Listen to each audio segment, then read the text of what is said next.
I had been a burn warden on the Tessit line for 19 years before the morning. I carried a child out of a grove that should have left nothing for me to carry. People who have never worked a quarantine line think the job is fire. It is mostly waiting. You watch a thing grow that you are not allowed to love and not permitted to ignore, and you wait for the day the wind turns or the sap runs hot or the season opens its mouth, and then you go in with your line tools and your filters, and you take from the bloom exactly as much ground as the law lets you take, and not a finger more. The gold creep was older than any charter on that world. It came up out of the South Flats every warm year in a slow amber tide, fruiting heads the color of a struck coin, leaves that whispered against each other in a wind there was not always a wind to explain. The fruit was beautiful. That was the trouble with all of it.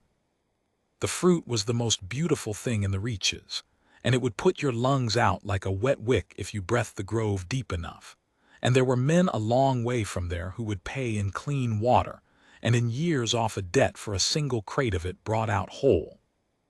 My station was Greywall, a low concrete spine of a building set on the high ground above the creep's reach, where the wind came off the ridges clean and a person could keep a window open without tasting gold.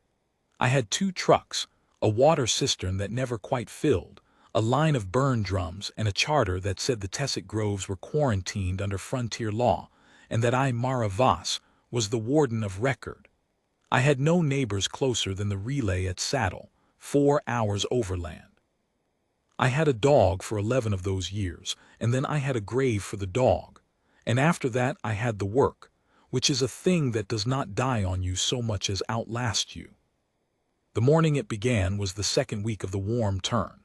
The creep had come up fast that year, faster than the trackers liked, and I had spent 3 days cutting a fire line along the north edge of a grove the maps called Sector 9, where the bloom had pushed past its old margin and was reaching toward a dry watercourse that would have carried it straight up onto the ridge if it crossed. A bloom that gets above the windline does not stop. So I was up before light with the cutter and the drums, working the line, my filter mask sweating cold against my face, and the sun came up the color of the fruit and laid itself down over a grove that stretched further than I could see. I heard her before I saw her. That is the part nobody believes. The deep grove is a quiet place. It is quiet the way a held breath is quiet, and into that quiet, from somewhere down the slope where the bloom grew so thick the fruit hung in clusters like lamps, there came a small dry sound. Not a cry. The creep does not leave anything alive long enough to cry. It was a sound like a person humming with no tune, low, patient, the sound a child makes when they have been alone so long that the noise is only to keep themselves company. I should not have gone down. The rule on a fresh-fruited grove is hard. You do not enter past the windline without a partner and a tether, and I had neither. I had a filter that was rated for an hour and a slope that would put me 40 minutes deep before I found the bottom of that sound. I went down anyway. I have asked myself in the years since why a woman who had spent 19 years learning exactly which rules keep you breathing chose that morning to walk past one. And the only answer I have ever been able to give is that the sound was a child's, and I was the only thing on that world that had heard it. The grove closed over me. The fruit hung close enough to touch, swollen and warm, beating gold at the stem where the sap wept. My filter began to count down faster than the rating promised. That is what the rich groves do. They eat your margin. The light came down green gold through the canopy and turned the air to syrup. And in the heart of it, in a hollow under a fruiting head as wide as a truck, sitting in the open with no mask and no covering and the gold haze thick enough to drink, was a child. She was small. I will not put a number to her because I never learned one and it would be a lie to guess. She sat with her knees drawn up and her arms around them, and she watched me come the way a thing watches that has decided long ago that being watched is the worst that can happen and the worst has already happened, so there is nothing left to be afraid of. Her skin was a soft ashen gray gone faintly gold at the cheek and the wrist, the way a stone goes gold where the light has worn it. Her ears came up to fine points through hair the color of cold silver. Her eyes were too large for her face, amber all the way through, and they did not water and they did not redden though she sat in air that was filling my own chest with cotton. I knelt because my legs were going and because you do not stand over a frightened thing. I had a respirator in my line kit, a child's emergency hood, the kind we carried for the rare day a settler family wandered too far. I held it out to her on my open hand. I did not speak. My voice through the filter would have been a machine's. She looked at the hood and she looked at me and she did not take it. And after a moment I understood why. And the understanding sat me down hard on the grove floor with my heart going like a cut line. She did not need it. She was breathing the grove. Slow, even, her small chest rising and falling in air that had already pushed my filter into its red. I had spent 19 years learning that nothing breathed the deep creep, that the bloom was a clean and total killer. And there in front of me a child sat inside it as easy as I sat inside the wind on my own ridge. My filter chimed its last warning.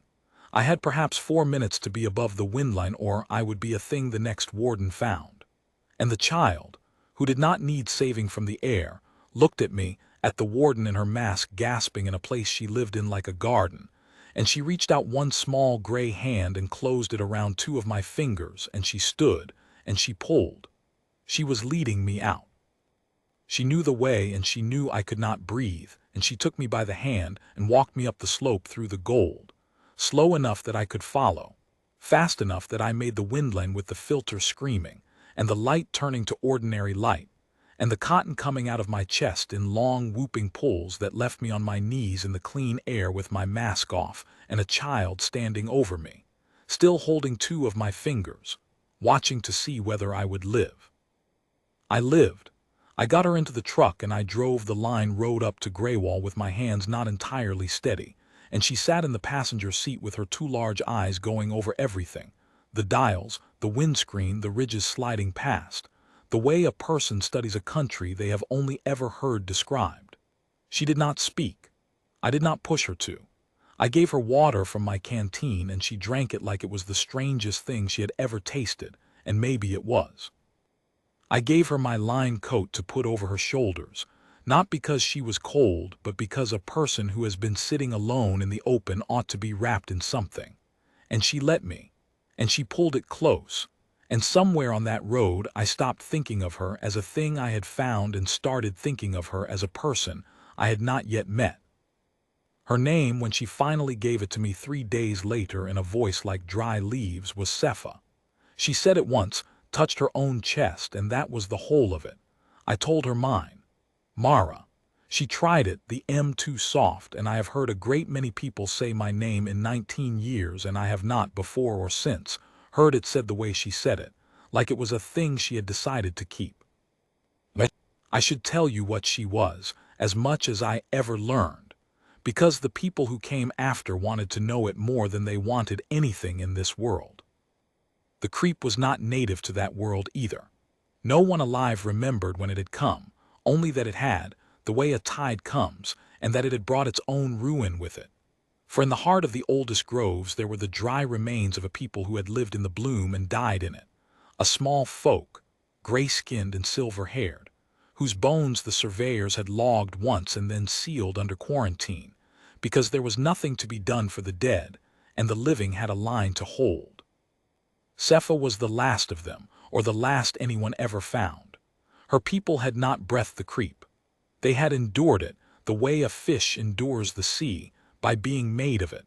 The bloom did not kill them because the bloom and they had grown up out of the same dark together a long way from there. And when the creep crossed to this world, it had carried a handful of them with it like seeds in a coat, and they had withered here over the slow years until only a child was left, living in the one place on the world that would have her, the one place no one else could follow. She had been alone in the gold for as long as she had memory. I do not know how a child stays alive alone in a grove. I know that she did. I know that when I cleaned the grime off her, she had a coin of worn gold on a cord at her neck that she would not let me touch, and that she slept the first 3 nights curled at the foot of the cot I gave her rather than on it. The way a thing sleeps that has learned the floor is the safest place, because nothing can come at you from below. I know that she flinched at the sound of the trucks and went still as a held breath at any voice she did not know, and that she watched my hands more than my face, the way you watch the hands of a thing that has hurt you before. I did not ask her who had hurt her. I learned it soon enough, and I learned it from the man who came to take her. He came on the 9th day, in a clean white crawler that drove up my line road like it owned the deed to it, and he came with 2 others, and he was Algren, which I had not dealt with before but had heard of the way you hear of weather in a country you will never visit. The Algren are tall and they are built in too many joints, and they breathe their own air out of a collar that hisses, and they have a way of standing very still and looking at a thing as though they are pricing it. He gave his name as Registrar Sanu Dreval, of the Algren Concession, holder of the harvest charter for the Southern Flats, and he gave it the way a man lays down a card he is sure will take the hand. "You have logged a quarantine breach, Warden," he said. His common tongue came out flat and patient through the collar. "A living entity recovered from a sealed grove, Sector 9, Day 2 of the warm turn." I had logged it. The law made me log it. I had not in 9 days found a way around the logging, and I had lain awake over it. "I recovered a child," I said. "You recovered an asset," he said, "from quarantined ground under a charter that names the concession as salver of record for all recoveries within the Southern Flats." He produced a document. The Algren produce documents the way other people produce knives. Any orphaned entity recovered from a concession quarantine zone enters concession wardship. The recovery is logged. The wardship is therefore vested. We are here to collect. I have read a great many ugly things in 19 years on a line. That sentence is the ugliest. It was not cruel. That was the thing about it. It was not even unkind. It was a man telling me that the law had already eaten the child, and I was simply being informed of the digestion. "She's not an entity," I said. "She has a name." "The manifest does not require a name," he said. "Only a serial. She will be assigned one on intake." I want to tell you that I knew, in that moment, exactly what he wanted her for. I did not. I knew only that a tall man in a hissing collar had driven 4 hours to call a child a serial number, and that everything in me that 19 years on a quiet line had not yet worn flat had stood up at once and put itself between him and my door. "No," I said. He looked at me the way the Algren look, pricing. "The charter is not a request, Warden." "The charter says salver of record," I said, "for recoveries within the Southern Flats. Sector 9 is above the old margin. It crossed the line this year.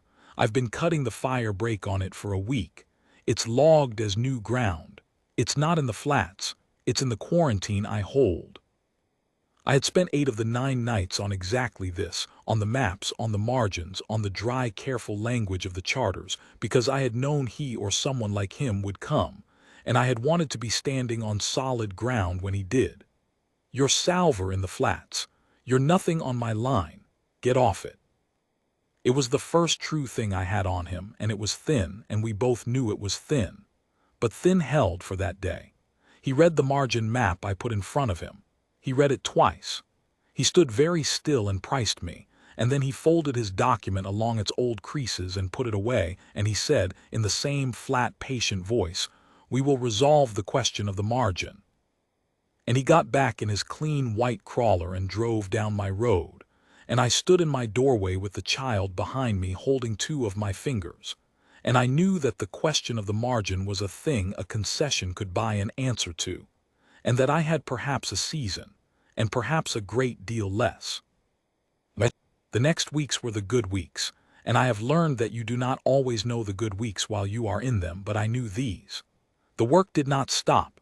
The bloom does not care what is on your doorstep, and Sepha came with me to the lines, riding in the truck, watching me cut the brakes and tend the drums, and slowly the grove stopped being the only place she knew and Greywall became a second one. She would not go far from me. When the trucks fired up, she would come to my side and put her hand against my leg, not gripping, just touching, the way you touch a wall in the dark to know it is there. At night, she moved up off the floor and onto the cot, And one night I woke and she had moved again and was sleeping with her back against my side. And I lay very still until light so as not to wake her. And my arm went dead under me. And I would not have traded that dead arm for the use of both hands for the rest of my life. She began to talk. Not much. The small folk had not been a talking people, I think. She communicated more in the set of her shoulders and the turn of her head than in words. But the words came, dry-leaf words, and she used them carefully, the way a person spends a coin they cannot replace. She named things. She named the trucks, the drums, the ridges, the dog's grave, which she found on her own and visited and would not explain. She named me Mara, and she named herself Sepha, and she named the creep with a word in her own tongue that I never learned to say. A soft, rolling word that she spoke without fear and without love. The way you name the sea that took your family and also fed them. She showed me the grove. That is a thing I have never told anyone, and I will tell it now. She took me down past the windline masked, tethered. I am not a fool, but she took me, and she walked the deep gold like a child walks her own yard. And she showed me where the fruit ran richest, where the sap came clearest, where the old dry bones of her people lay that the surveyors had sealed. And she put her small hand on a fruiting head as wide as a truck, and she looked back at me through the gold haze. And I understood the second true thing, the one that would cost us everything. She could bring it out. The richest groves, the deep heads where the fruit ran clean and a single crate was worth a year of clean water, the ground no warden, no harvester, no filter-rated crew in the reaches could cross and live. She could walk it like a garden and bring it out whole. She did not know what she was showing me. She thought she was showing me a beautiful thing, the way a child shows you a stone they like. She was showing me the reason a tall man in a hissing collar would never, ever stop. I did not let her bring any out. I took her hand and I walked her back up to the windline, and I held her on my hip the whole way, though she was too big to be carried. And at the top, I sat down hard and held her, and she let me, surprised, patient. And I think she felt the fear come off me, though she did not understand it. And she put her small gray hand flat against my cheek and held it there. And that is the closest I have ever come, before or since, to weeping in front of another person. Because I had it then, the whole shape of it. They did not want a serial number. They wanted a key. There were deep groves all down the southern flats that the concession had charted and could not work, fortunes hanging in the gold haze with no hand that could reach them, and somewhere in their records was the knowledge that the small folk could cross the creek, and somewhere a crew had once gotten its hands on one of them, and that one had not come back, because you do not bring a key out of the lock when you are done with it. You leave it in. They wanted Sepha to walk the deep groves until the deep groves used her up. That was the wardship. That was the intake. That was the serial number on the manifest. I have been a hard woman most of my life, and I have done a hard job, and I have buried more than the dog. I want to be plain about the thing I decided on that ridge with a child's hand on my cheek, because it was not a soft thing, and I will not pretty it. I decided that they would not have her. Not by charter and not by margin and not by force and not by law. I decided it the way you decide where a fire line will hold, not with feeling, with ground. And then I went down off that ridge, and I began, quietly, over the weeks I had, to lay the line. The concession came back in the way of a thing that has decided it, has all the time in the world. First it was paper. The question of the margin was resolved. A packet informed me, by a survey amendment filed at the territorial seat, 4 hours and a bribe away, redrawing the old flats boundary to swallow Sector 9. I was no longer the warden of that ground on paper. On paper I was a trespasser on it. I read the amendment 3 times and I filed my objection, which is a thing a warden may do, and which buys a season while the objection is heard. And I knew they knew it bought a season, and that they did not care, because they were not in a hurry, and I was a woman alone on a ridge with a child and the water cistern that never quite filled. Then it was the water.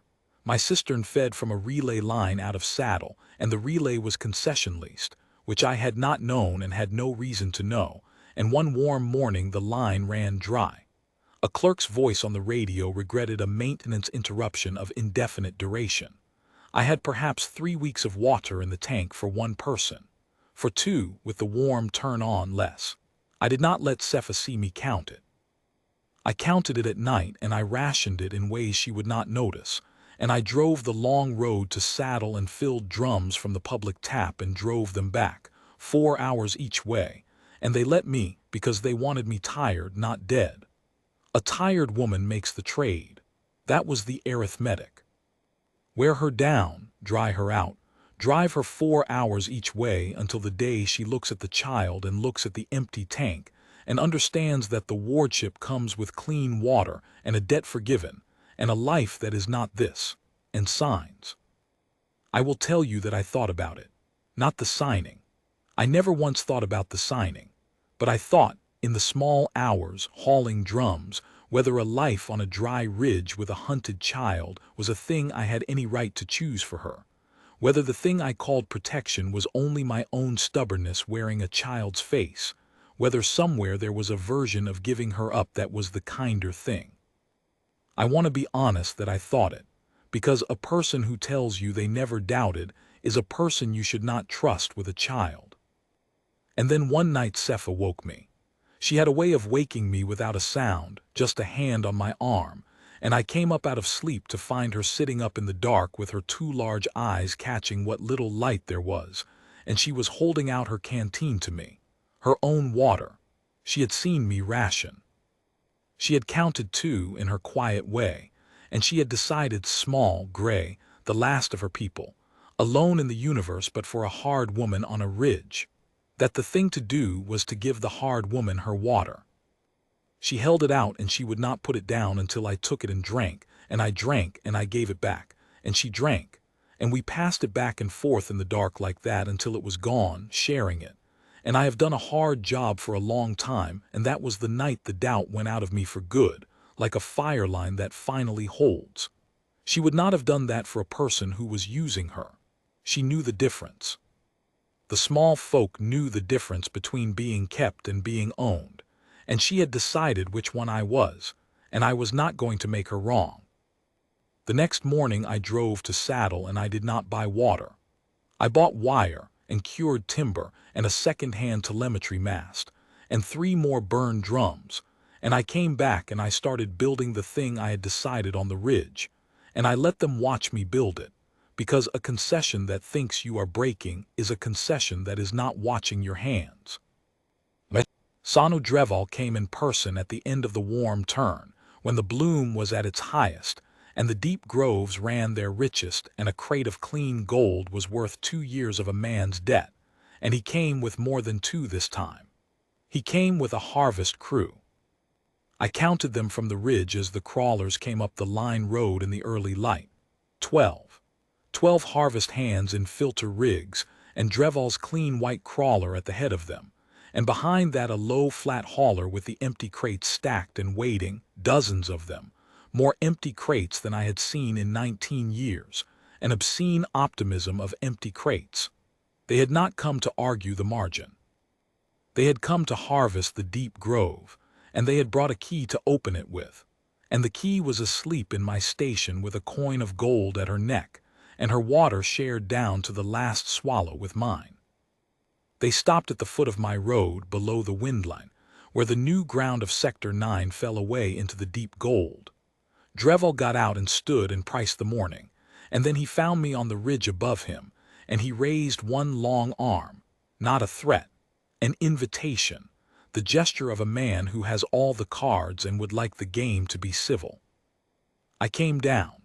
I left Cepha in the station with the door barred and the radio on and a word between us that meant stay, and I came down the road alone, on foot, because a person on foot is a person who has nothing to hide, and a person in a truck is a person who might run, and I needed him to believe I had nothing to hide and nowhere to run, both of which were true and neither of which mattered.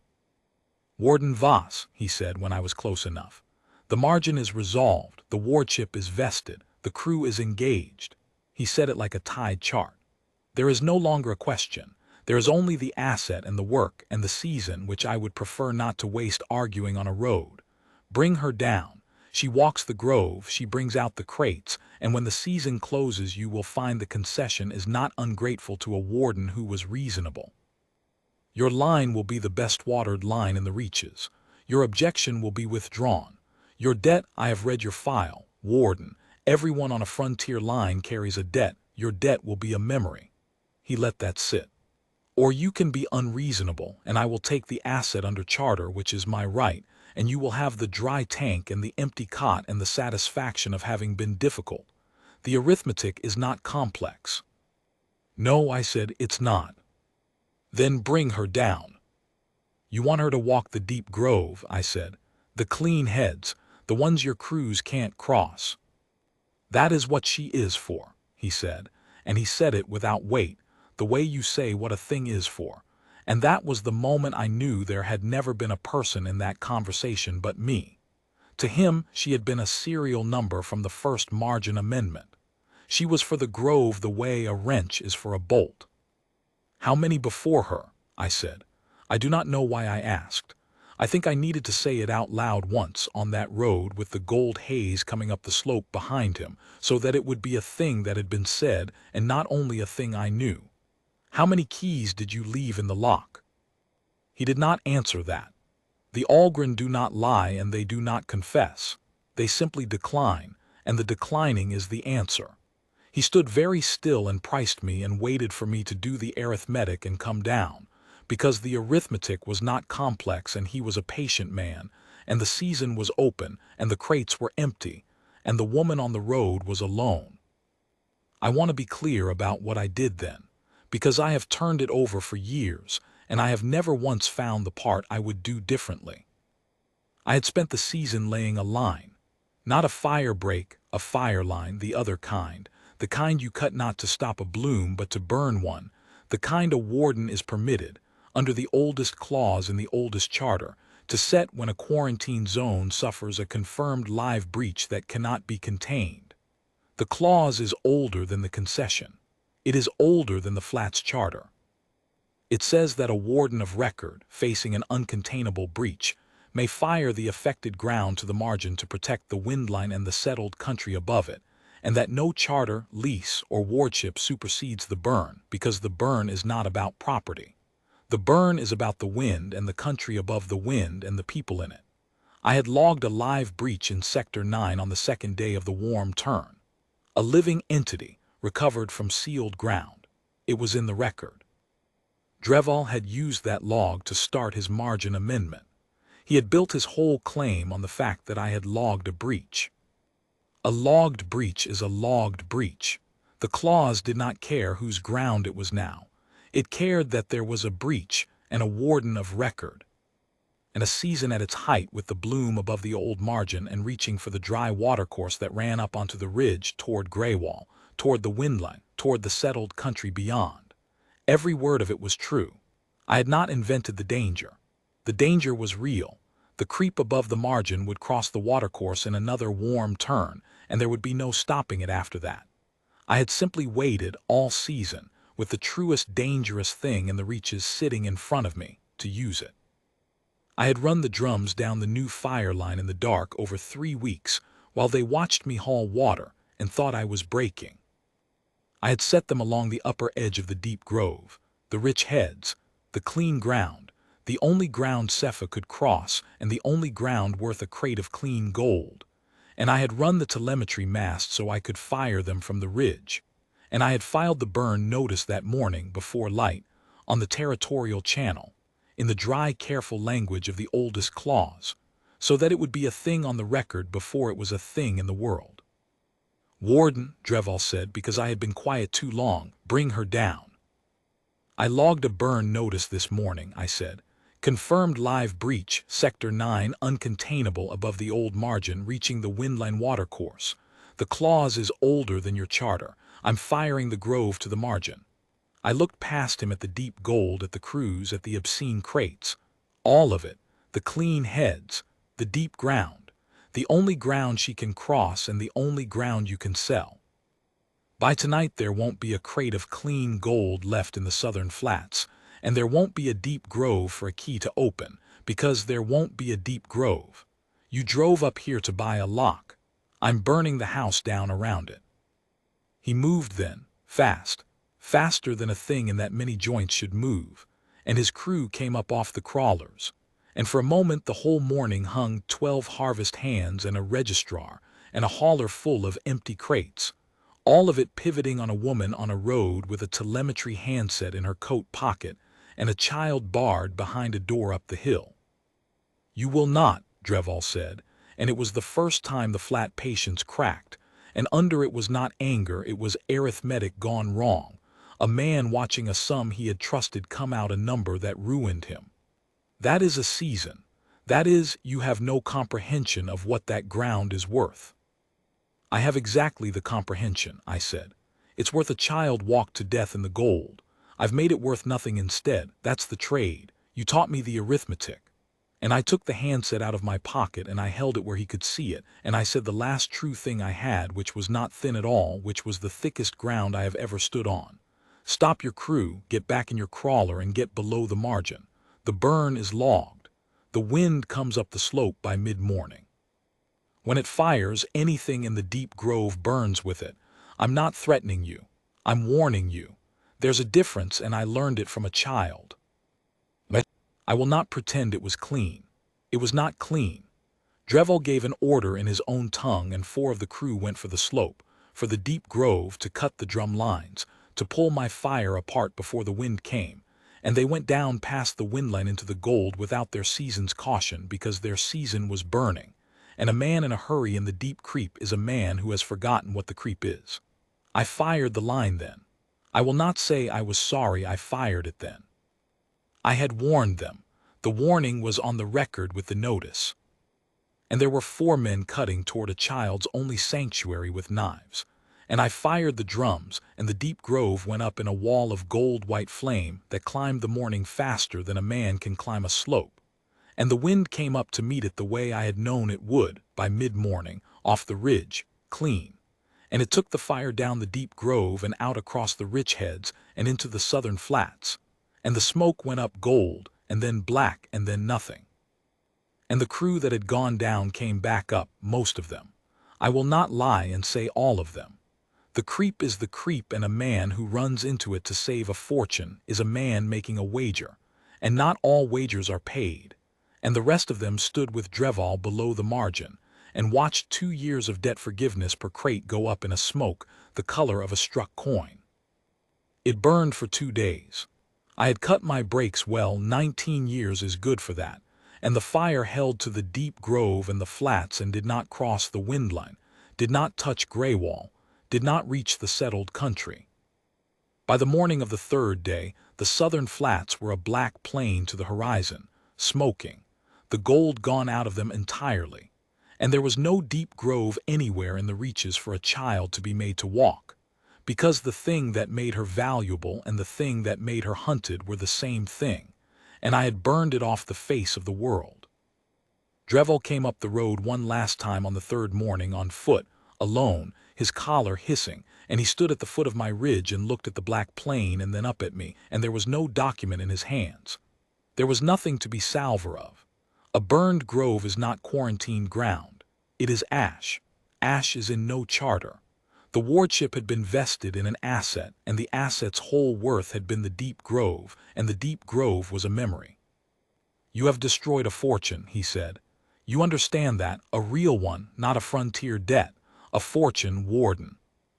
"I understand it," I said. "For what?" I had Cepha beside me by then.